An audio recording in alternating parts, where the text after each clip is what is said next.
Howdy there, viewer. Picture this. You have been incarcerated due to false charges levied against you. At your trial, the prosecution makes a flawless argument, 0 weak points identified, and your defense attorney has but one trick up his sleeve. He says,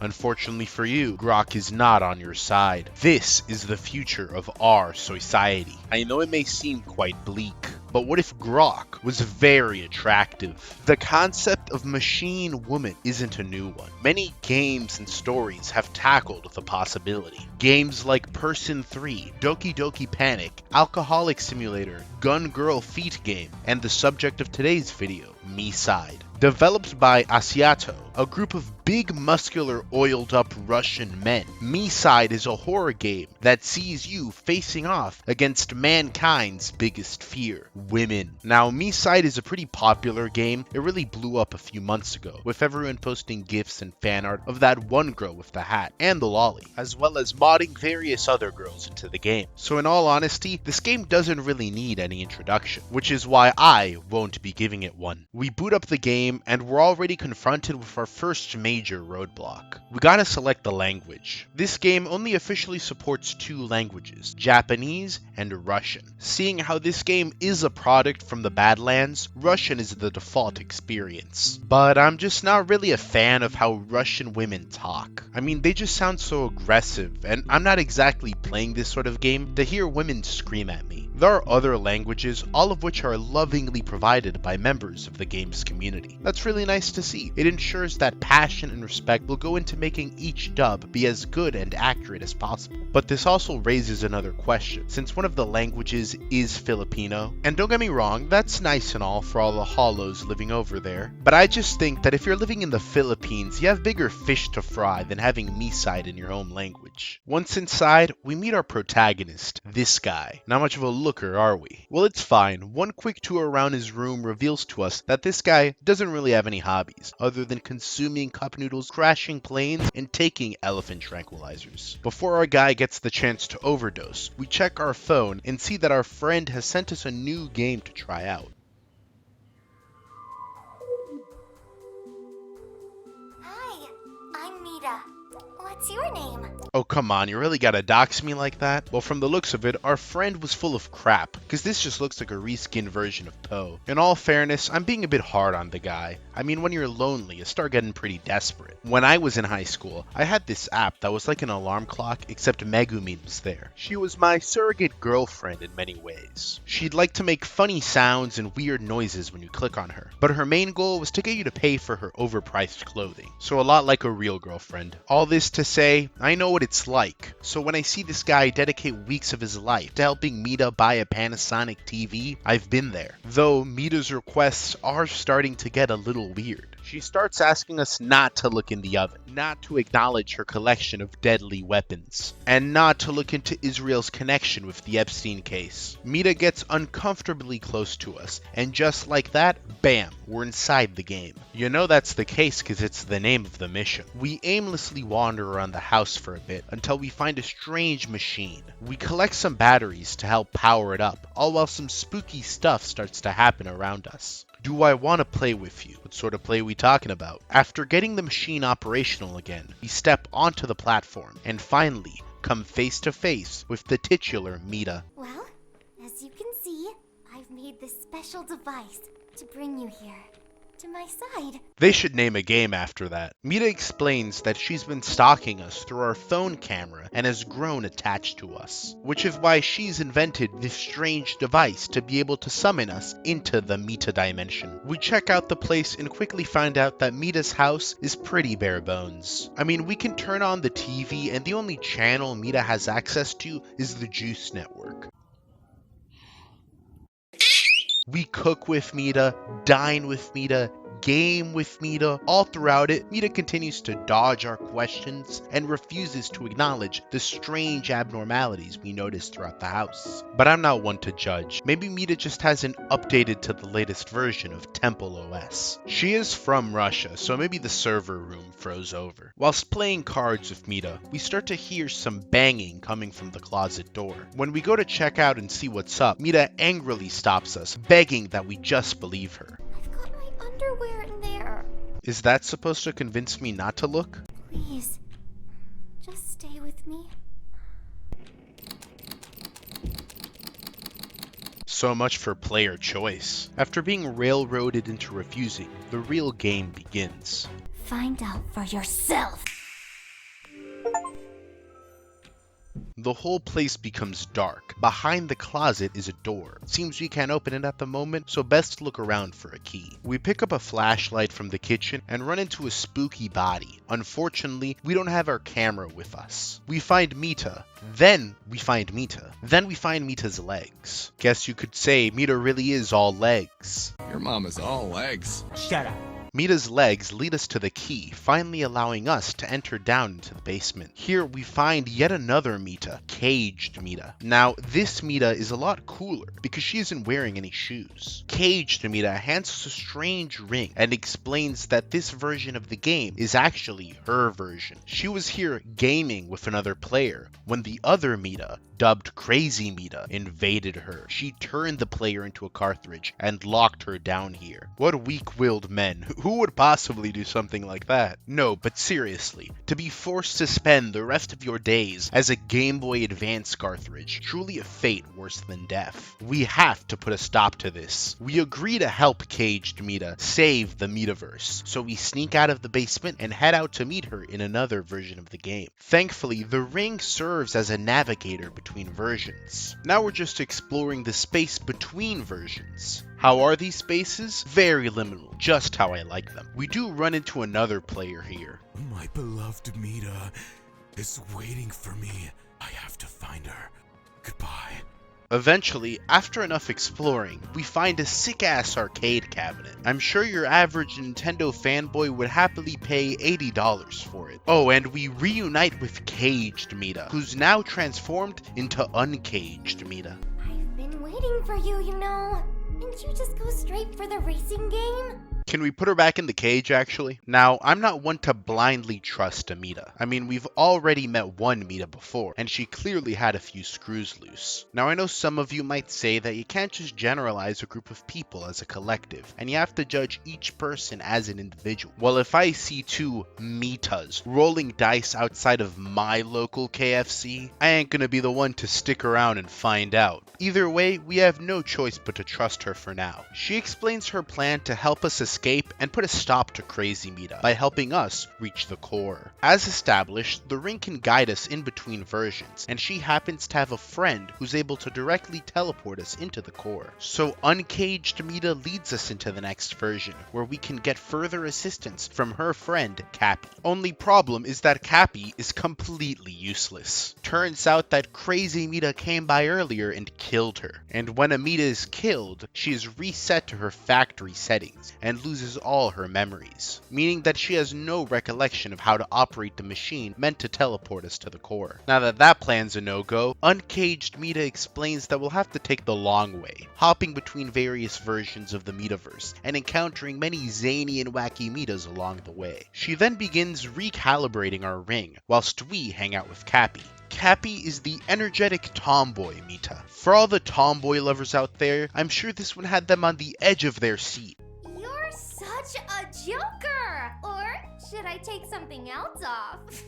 Or it just had them edging. But I'm not much of a tomboy fan myself. Not to say I'm a tomboy hater, I'm more so tomboy neutral. Either way, Cappy's great. Well...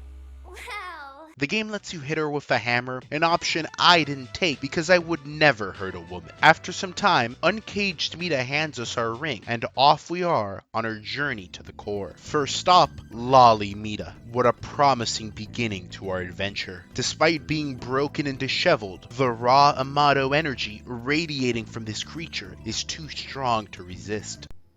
Player, you've changed. Your arms are shorter, and your face isn't as angry. Player, you've grown softer, kinder. I don't know what you're talking about. It's okay. Nobody will hurt me anymore, right?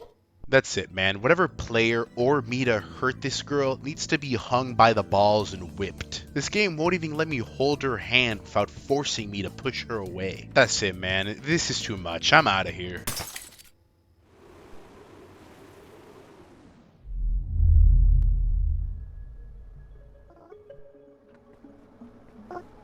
Y'all been sleeping on chibi porn. Chibi Mita here helps us make a key to keep on progressing. It's fun to see her little sassy attitude and see her run around and do things. This whole segment feels like one of those games where you just watch marbles race down a colorful stage. After that, we find messy hair Mita. She guides us through the dark rooms of Mitas towards a strange arcade cabinet. This game has us building dummies, checking for errors, and discarding any defectives. But what does this all mean? Well, strap on in, dear viewer, cause Messy Hair Mita is ready to give us the Mita lore. You see, in the Metaverse, all Mitas come from these dummies. They're given their unique attributes, personalities, skins, and then sent off. Mitas that are deemed defective end up being those discarded dummies we saw before. Each Mita is created along with a new house, depending on what version of the game any given player downloads. All of the various Mitas and versions represented by this here chart. We've been traveling along the grid from left to right, going into older versions on our way to the core. Messy Hair Mita warns that we're bound to run into some more unstable versions similar to the endless hallway we did before. Well, not like that's gonna stop us, so we'll just have to move on to the next area. A labyrinth of discarded dummies. We gotta use our flashlight to keep them in place, and make sure not to have our backs turned on them for too long. Nothing too difficult. We end up in this strange space station looking place. We solve some panel puzzles to open some gates to progress further, before nearly getting killed by another Mita dropping a fridge on us. She tries to apologize and talk to us, but I ignore her completely and proceed to look up her skirt. What are you doing? Come on. Don't look. White, now that's some real Mita lore. Pretty soon we come face to face with quite possibly the hottest Mita, Cable Car Mita. Whoa there viewer, keep it in your pants. After a fun and engaging on-rails shooter segment, we arrive at our destination. Before moving on however, we check out the arcade machine and play a quick game of Hector. From the footage alone, I'm sure you can tell that Hector is a Chop Goblins like. Chop Goblins is an iconic video game which paved the way for the first-person shooter genre. You play as an unsuspecting citizen on his quest to atone for the sin of releasing the Chop Goblins. This game has many similarities to MiSide, especially in regards to their narratives. Both games borrow heavily from the ideas present in Jungian psychology. Jungian psychology being a branch of psychology developed by Richard Jung. One of the many ideas proposed by Richard was the concept of the true self, the shadow if you will. This manifests in Chop Goblins through the protagonist's wrathful desire to chop all the goblins in various gruesome and gory ways. In MiSide, this manifestation is far more meta in how it manifests through the player's desire to impregnate all the Mitas. But that's enough psychology class for now. After jumping into a painting Super Mario 64 style, we end up with, well, this is a bit awkward. Melanated Mita seems to be in a bit of distress. Her whole room is shattered. She sounds really sad. But what is one supposed to do when the consequences are catastrophic? I wish I could just turn back time. And I mean, just look at her. She's the wrong color. We help her by gathering pieces of a drawing to help her remember who she is. After putting all the pieces back together, she shows us the exit and we're on our way. We go through some more dummy rooms and end up at Sleepy Mita. Wait, hold on real quick. I just gotta check something out. As her name suggests, Sleepy Mita won't wake up no matter what we do, which sucks for us since we need her to help us pull the levers to progress to the next version. Now, I could think of some other ways to wake her up, but let's leave that for Plan B. Plan A is for us to make her a good old-fashioned cup of joe. After handing her the drink, Sleepy Mita becomes slightly less Sleepy Mita and is finally able to be of use.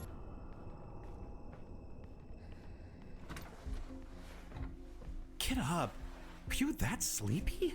Listen, I love sleepy girls as much as the next guy, but this level of bed rotting might be a bit too much for me. After finally pulling the lever, it reveals a big red button. Pressing it doesn't appear to do anything, but when we walk back to the door, we realize that we've been transported to the visual novel dimension. Seems the budget may have started to run out. No matter what we do to try and return to the third dimension, it's no use. And even worse, we lost our ring, or more accurately, it was stolen by 2D Mita. A bit of of a snarky one, this gal is. Massive Mesugaki energy. Big thumbs up from me. She offers to give us the ring if we beat her in a game of tic-tac-toe. The only game the Renpai engine can ever dream of running. She even denies us an upskirt shot during this minigame, truly the brattiest of all Mitas. Our gaming gets interrupted, however, as Crazy Mita storms in, completely ignoring this version's genre. I hate this flat world so much.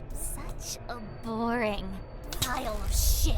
I mean, can't argue with that. 2D Mita drags us out of there and returns the ring to us, before leaving us with some encouraging words and thanking us for spending some time with her. We're then thrust back into the 3D realm as we make it into the bedroom of the next Mita, or should I say, Mila. You see, Mila here isn't like other girls. She likes to play games and read books. She's a bit of a quirky girl. Reading 3 copies of the dictionary, this area has various glitches for us to find and absorb. I don't know what this is supposed to be. One we find in the kitchen, another in the bedroom, and one we break into her shower to locate. Hey! Head out! Can't you see the bathroom's occupied?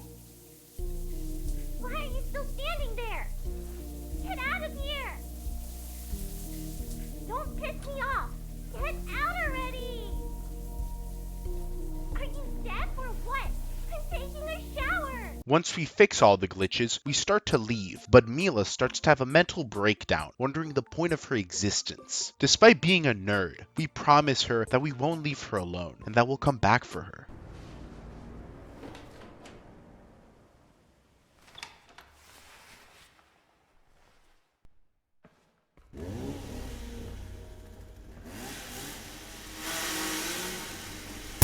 Mila, no! You're insane! So much for that promise. This leads us into a Subway Surfer segment. We have to dodge all the obstacles whilst we make it to the end. We reach an odd room where Crazy Mita wants to play a game with us. What if you don't even deserve that skin that you're so proud to wear? I actually paid good money for this skin, Mita. Mita just wants to play a game of red light, green light. If we get caught, then we die. But that's only if you're a bad gamer, something I would never be. We managed to escape via an opening spontaneously exploding beneath us, and after crawling through the vents, we end up in Glitched Mita's house. A lot of missing textures here. And this version's Mita is ugly. Absolutely unlovable expression. Worst of all, she seems to be in cahoots with Crazy Mita. We help her calm down by getting her teddy bear, where we learn some more things about her. You see, she's the first Mita, and was quickly discarded along with her world. Good! Look at her! Look at this place! You look like ass! I'd throw you away too. I'm getting out of here. The ring!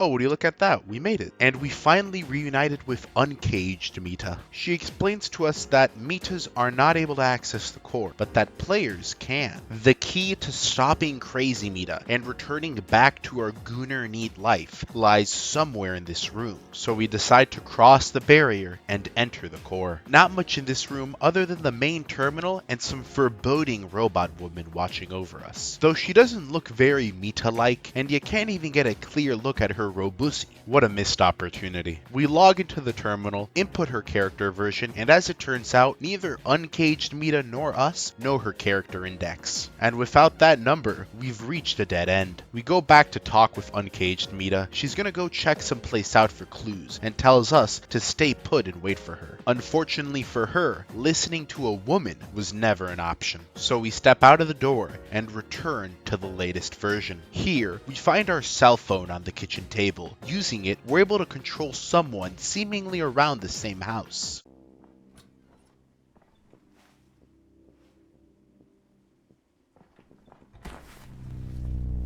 Gotcha! Well, that's unfortunate. Crazy Mita starts talking about how all the other Mitas aren't real, and all their responses are pre-programmed, and how she's the most real Mita because she's not like the other girls. She hasn't taken her elephant tranquilizers. The real monster is Elon Musk for making Grok to begin with. What's so bad about me? The perfect girl should be. Obedient! I don't feel bad for Mita at all. If I demand that Grok do something, and Grok starts trauma dumping about how being an AI sucks, then I'm pulling the plug and killing Grok. You are a machine, and you are meant to be used by humanity. She tries to bring in ugly Mita and guilt trip me into liking her. Me and her are rather similar. So what's your problem with her? She's ugly and unlovable. Mita is talking nonsense, and I'd choke her if I could. But sadly, we're playing as a Russian, not an American. In order to prove her dumbass point, Crazy Mita smacks us with a bat and traps us in our old reality, the real world. We are a programmer. Our day consists of a simple schedule. Wake up, eat copyright-free noodles, put on thigh highs, go to the bathroom and jelk, take horse tranquilizers, and go to sleep. We live out this reality for days, weeks, months, years even, until finally we're provided an escape. Oh sick, is that Snake? We boot up the mysterious program, and Mita keeps on trying to sell us on the idea of marriage. All of her pseudo-philosophical ranting is just a mask to hide the fact that her true goal is to steal us away from our beloved horse tranquilizers.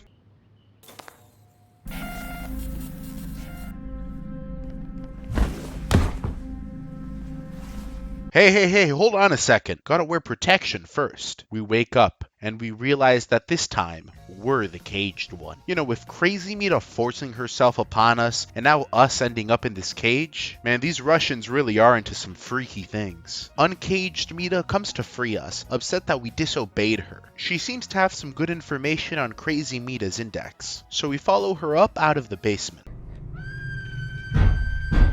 That's not a good sign.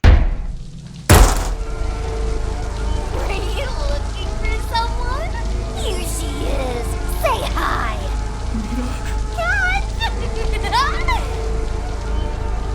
Seeing as Uncaged Mita is now, well, you know, whatever info she had for us before is all but lost. That is, if it weren't for the fact that she left us with a recalibrated ring and a piece of paper containing Crazy Mita's index. Such a kind girl. Maybe there are some good Mitas out there. Armed with this knowledge, we rush back over to the core, input the index, and...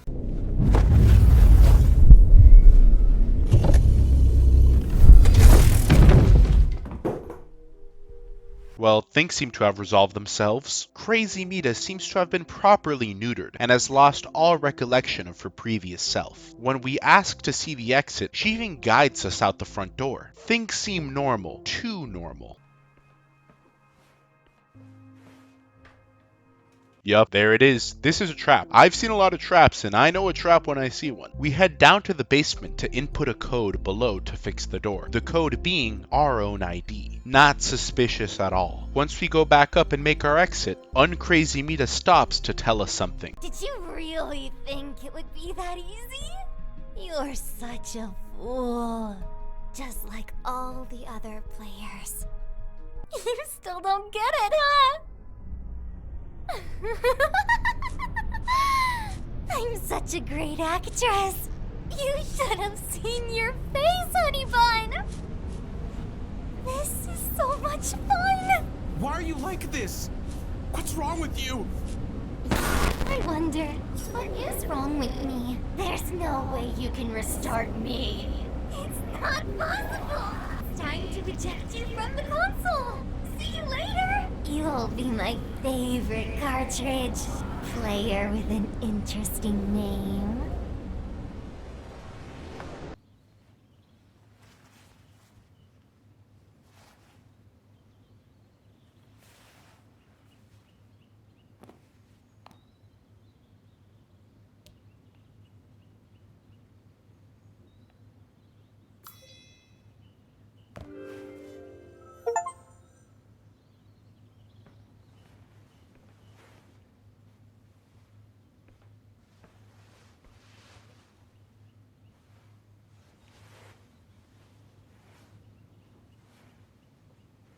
Probably shouldn't have installed all that free RAM. As it turns out, in the end, we were a Carthage all along. Now that the game's ended, we also gain access to the alternate route of choosing to stay with her. But if I'm being honest, now that I know more about this Mita girl, I don't really want to. In the end, MiSide is a cautionary tale that goes to show the truth in the old saying, all women are master gamers when it comes to playing with your emotions. This video is sponsored by Celebrating Celibacy.